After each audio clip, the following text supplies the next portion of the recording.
Peace, and welcome back to what is now our second annual African Heritage Month showcase featuring yours truly, Jaden Ogé-Maxwell. Last year, I made a solid attempt at putting out a huge body of information as much as I possibly could in the shortest month of February. And what that looked like was a lecture series by the name of Nile Valley Contributions to Civilization, where I expounded on and explained the southern origin of the ancient Africans and Egyptians that came from the southern regions of the Nile, of the Meroitic Sudanese high civilizations, the Anu race. This year, I'm taking my time a little bit more, and I'm focusing a little bit less on quantity of information and more on quality of information. So I'm going to humble myself and slow it right down and bring you two solid presentations about. The first one will be the African/Nubian presence throughout Mesoamerica, and the second one will be the African presence throughout the continent of Asia. I want to take a moment to shout out and acknowledge the ancestors Ivan Van Sertima as well as Runuku Rashidi, whose works and world-renowned contributions in the world of anthropology, archaeology, paleontology, as well as world history have definitely inspired me and will inspire a lot of the information that will be coming out in this lecture. So, disclaimer, as I said last year, I'm a plumber full-time, and then I'm a father. So I'm very busy, and this isn't a full-time job as of yet. I don't have the time to memorize and regurgitate all this information, dates, and events to you off of memory. So I've taken the liberty of preparing some notes that you guys will have to pardon me, but I will have to read off of, and I'll keep as much eye contact as I can. So on that note, we can get right back into it, and I will do that by starting as I usually do, with a phenomenal quote. This one coming from Ivan Van Sertima. Now, Ivan Van Sertima is on record stating, "The African presence in America before Columbus is of importance not only to African and American history, but to the history of world civilizations. It provides further evidence that all great civilizations and races are heavily indebted to one another, and that no race has a monopoly on enterprise and inventive genius." Profound. Now, on that note, let's get to work with the slideshow. As we begin, we want to look at what we are currently being taught by modern and Western academia. We are taught that Christopher Columbus, the gentleman you see on the screen right here, the Italian explorer, born 1451, died 1506, discovered the new world of the America on board of his ship, the Santa Maria, which is said to have docked on the year 1492. Okay, so just like we took the creation narrative from the Bishop James Ussher about the alleged date of creation being 4004 BC and run with it, we'll run with that statement too. All right, so what I'm here to declare is that evidence shows of an African and Nubian civilization that began its origins over 2,000 years prior to Christopher Columbus's arrival in the Americas. Now, when you look at the historical timeline, 2,100 years ago would have landed us around 680 BC. That was the time of the Olmecs. Now, first things first, in order to confidently make a statement of that nature, I need to be able to, 1, provide the necessary evidence to demonstrate that Africans and Nubians possess the capabilities of conquering the Atlantic and having the types of ships that would sail the seas over to the Americas. 2, be able to make a direct correlation and parallel between the civilization, architecture, and cultures of the Olmecs and the same Nubians who we spoke on last year of the Nile Valley. And 3, provide scientific evidence to establish DNA as well as carbon dating to confirm the timeline of artifacts and human remains. So let's talk about it. Did Africans have boats? Well, would they have the knowledge sophisticated enough to have ridden the waves that far back in time? To answer that question, I'd like to take you back 4,000 years to the 4th dynasty of Kemet, where on page 121 of this publication, Nile Valley Contributions to Civilization by Anthony T. Browder, we learn that in the year 1954, an Egyptologist discovered the hugest barge and boat by the Great Pyramid of Khufu in the Nile Valley. This 132-foot-long gondola-shaped vessel weighed an estimated 35 tons and was built almost entirely of Lebanese wood and was equipped with 10 oars for rowing and 2 others that were attached to the stern and served as rudders. So yes, Africans did have boats. We then learn that 37 years later, in the fall of 1991, an Egyptologist discovered a fleet of 12 ships which were found at the Temple of Abydos along the Nile Valley. Abydos is an ancient burial ground 200 miles south of Cairo. These ships are 50 to 60 feet long and estimated to be about 5,000 years old. They are believed to be the earliest boats found on Earth. All right, dope. So we can take that and run with it. So real quick, I want to pull up this depiction right here, which shows the interior of the Temple of Abydos, the interior halls above ground where many of these ships would have been found, these fleet of ships. And now I want to crack open Dr. Joseph Benjamin Yinakinan's publication, Africa, Mother of Western Civilization, which I just completed, deepest book I've ever read. Shout out to myself, 692 pages, profound. I want to open this book and expound on how on pages 522 through 525 to a depiction of Carthage coming out of the Africa, Mother of Western Civilization. Now, what we learn is on the year 1000 BCE, before the Common Era, the Princess Elisar and a contingency of her male and female Phoenician subjects left the city of Tyre and set sail for the refuge among the indigenous African population. Carthage, as a result, was amalgamated with the Africans that they met there, developing into the most powerful Carthaginian nation that would later on in time dominate the entire Mediterranean Sea. African peoples of Carthage established their first colony outside of North Africa on the Iberian southeastern coast, and this was their first attempt at the conquest of southern Europe. Come 500 before the Common Era, the Carthaginian Admiral Hanno was commissioned by Pharaoh Necho II to circumnavigate the continent of Africa. The majority of historians dealing with this period of time suggests that it was definitely the year 522 BCE that Admiral Hanno had set sail for with the Carthaginian fleet and went through the Pillars of Hercules and thence to the coast of West Africa along the Atlantic and Ethiopian Ocean. Now I want to make note that Carthage is over here, and what we are suggesting is that around 600, likely around 522 before the Common Era, the Admiral Hanno with his Carthaginian fleet sailed and circumnavigated Africa and ended up in the west coast of Africa. Okay? Now, moving forward, with those two pieces of documented history, I believe that we can confidently put boats and ships and impressive fleets of sailors and in the hands of Africans from as far back as 2,400 before the Common Era, upwards to around 600 before the Common Era. We can also declare that there were expeditions on the water along the west coast of the Nile Valley of Africa, and that boats were equipped to carry a vast amount of crew among them. So, when these Africans were on the west coast of Africa and sailing the seas and mastering the waters, what kind of circumstances of the waters would they have found themselves in? How would the waves have looked? Well, what I can tell you is that through an analysis of the great Ivan Van Sertima's book, They Came Before Columbus, which is what we're talking about right now, we learn on the page 141 through a depiction that there are indeed worldwide currents that go along Africa. If you catch the Canary current right here, you can piggyback right up into the north equatorial coast and then the Gulf Coast, the Gulf current, right into the Gulf of Mexico. So if anyone is skilled enough, they know that there are particular currents that you don't just blindly cross the ocean.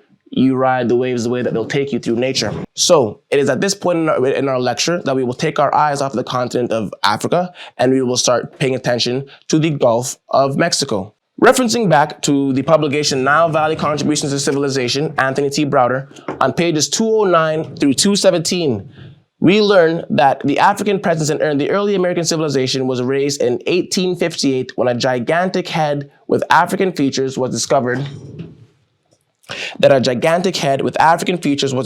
in the village of Tres Zapotes, Mexico. A brief description of this head appeared in the Bulletin of the Mexican Society of Geographics and Statistics in the year 1869. It was authored by Jose Meglar and read, "In 1862, I was in the region of Veracruz in Mexico during my excursions. I learned that a colossal head had been unearthed a few years before. On my arrival of Ansidia, I asked the owner of the property where the head was discovered and to take me to look at it. When we went, I was struck with the surprise of a work of art. It is without exaggeration a magnificent sculpture, which astonished me and had a distinct Ethiopic type represented throughout it. I reflected that there was undoubtedly Negroes in this country and that it had been this first epoch of the world in which their arrival could be traced to." Okay, moving forward. After achieving tremendous success in Tres Zapotes, Professor Sterling later set out for La Venta in the Mexican state of Tabasco, where scholars had earlier reported finding gigantic heads. La Venta turned out to be a gold mine. Sterling found 4 additional heads, all African in appearance, and similar in detail to the ones found in Tres Zapotes. In addition, the facial similarities, all of the heads wore helmets. Okay? Now, some of them even wore earplugs and others even had cornrows. Okay.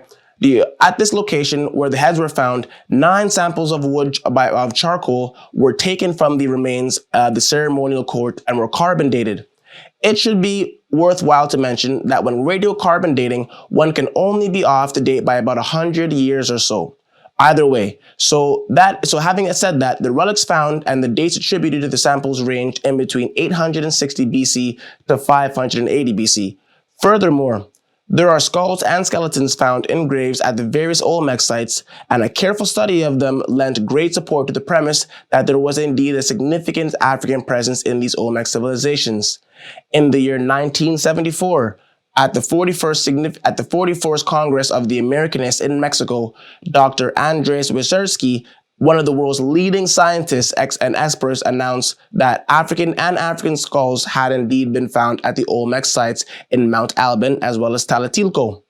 The next question everyone would ask is, what part of Africa did these people come from? Upon examination of the evidence available, the obvious answer would be the Nile Valley. One of the first clues linking the Olmecs to the Nile Valley are their helmets, which are identical in every detail to those worn by the Nubian soldiers in Africa between 950 BC to 680 BC. There's that year again. Further reading in Ivan van Sertima's publication would show that when we examine some of these helmets, we will find that they are uncannily to the helmets worn by the Egyptian Nubian military in the 1st century BCE. They completely cover their head and back of the neck, and they have tie-ons attached to the crest and falling in front of the ears. The sculpture in the Jalapa Museum should be examined for comparative purposes. It has a circular earplug and incised decorative parallel lines found on the other colossal Nubian heads in the Egyptian seaports of Tanis. The Nubian people that Ivan van Sertima referenced played a major role at the beginning and the ending of the civilization in Kemet, and history has proven them to be the true custodians of the Nile Valley traditions.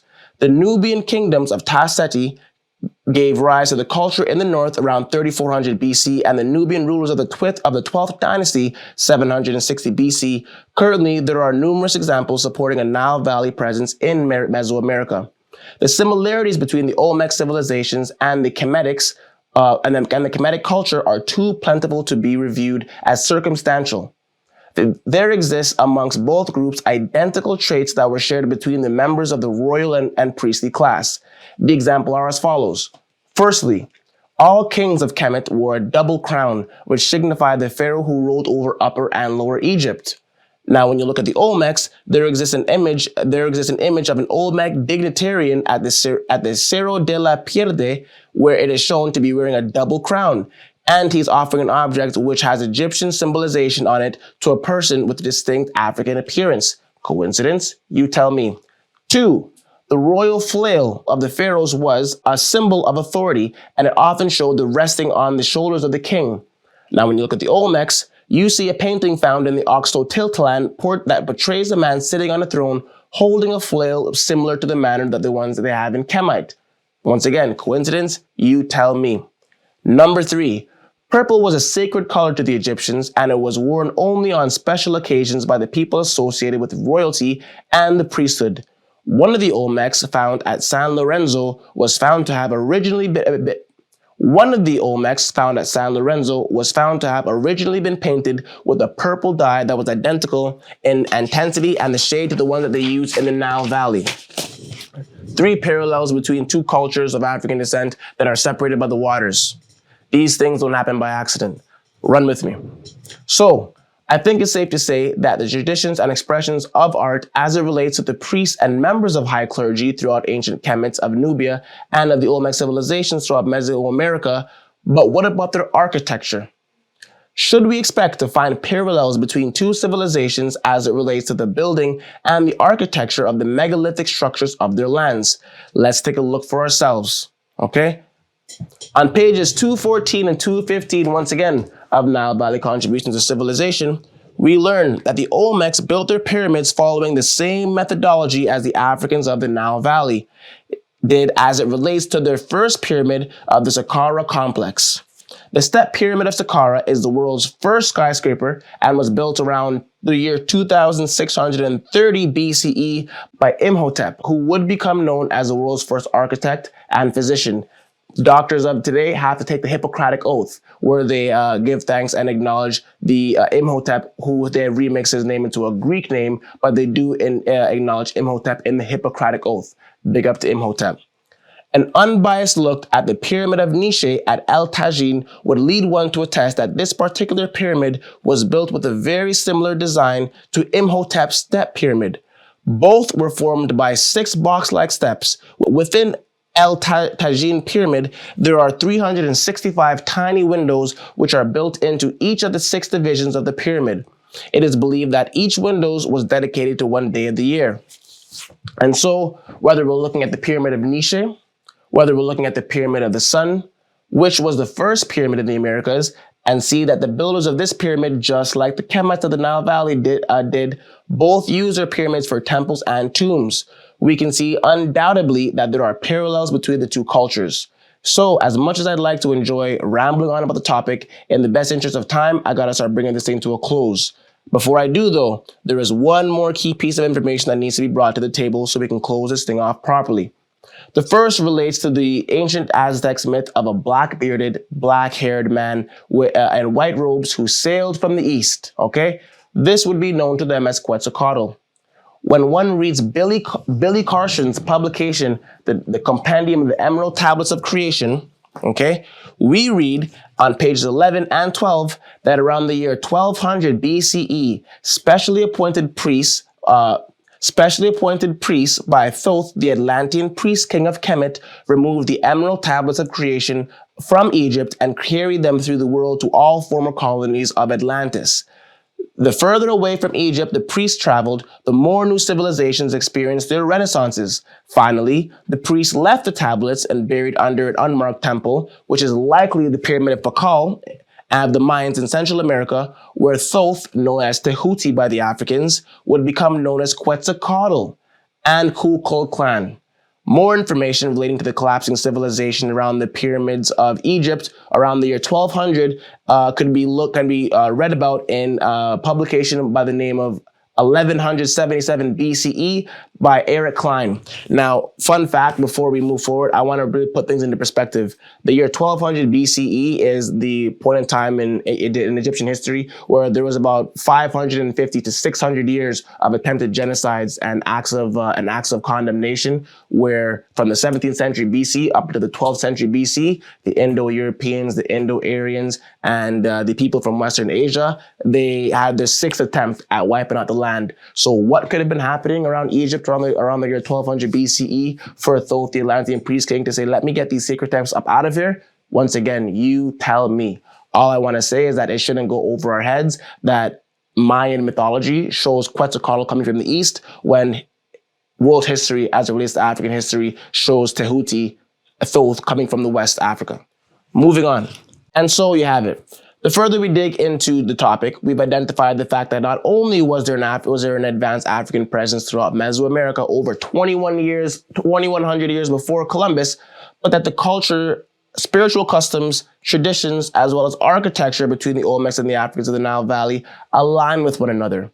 I'd like to close off with one final excerpt which comes out of Nile Valley Contribution to Civilization on page 217.